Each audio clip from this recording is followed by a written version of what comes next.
कुछ बच्चे तारों की तरह होते हैं, दूर होते हैं, अलग होते हैं, लेकिन जब चमकते हैं तो पूरी कायनात उन्हें देखती है।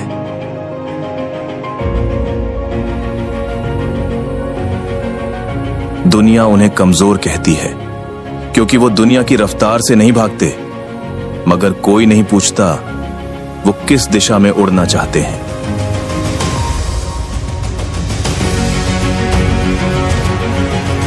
हर बच्चा अपनी एक भाषा बोलता है, कभी रंगों में, कभी धुनों में और कभी बस चुप्पी में। जरूरत है बस उन्हें सुनने की।